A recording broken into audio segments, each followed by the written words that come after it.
Okay, so at its most basic level, a large language model takes in text, processes it, and then outputs a different text um, that kind of like naturally follows from the input text. So at its most basic level, that's how a large language model works.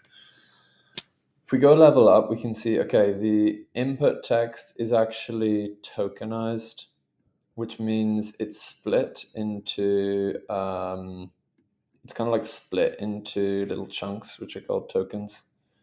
And those tokens can be different sizes, but the important point is that it's sort of like, yeah, split into tokens, and then the large language model processes those tokens and predicts the next one, which allows it to build this kind of like output text that is really useful for us. If we go one level up, we can see, as well as the tokenization process, a really important part of how a large language model works is the training data. So there's loads of different things that can be examples of training data, but they're normally large pieces of text, such as Wikipedia pages or pages from the internet.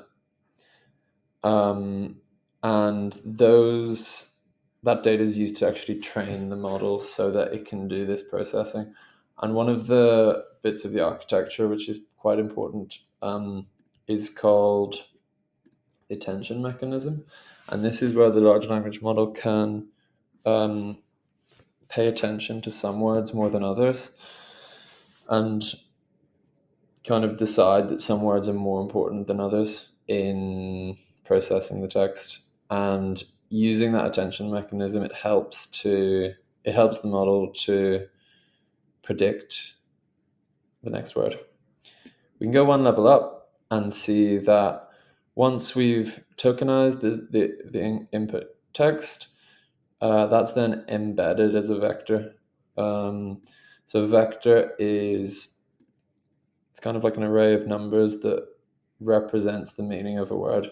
So that means that the large language model is able to process it because it's like essentially a vector of numbers.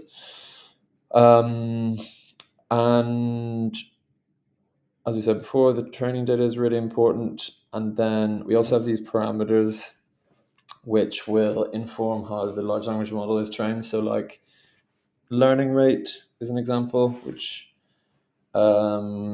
impacts how long it takes to train the model, but also temperature is another one, which impacts kind of like how wild the model is and how it selects the next word. So again, we already talked about the attention mechanism, and one important thing to note is that the attention mechanism involves, or after the attention mechanism, the LLM actually calculates a probability the that like a certain word is going to come next, and that's how it predicts the next word, is using that kind of probability score.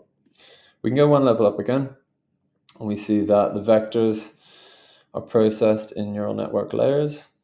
We can also see that the large language model it's constrained by its context window, which is a bit like it's kind of like working memory. And another important point is that the attention mechanism essentially involves the relationships between the different words. So that is how the large language model understands which word in the sentence is important, is by looking at the relations between the words. And it's actually done mathematically using something called the dot product, which is where you can mathematically tell which words kind of like relations are important, and therefore which words in the sentence are important. So once all that has happened, we then get to the point where the model can predict the probability of the next word and therefore output text. So I can then go back down the complexity level, and I can give this to my students, for example, and say, can you fill in the gaps? Or I can add icons to help them. And then, this could be a useful learning activity. If you want to do this yourself, you can go to app.chalklearning.io. This is what I put in to get these 5 levels of diagram. So try it out yourself and let me know what you think. Thanks so much.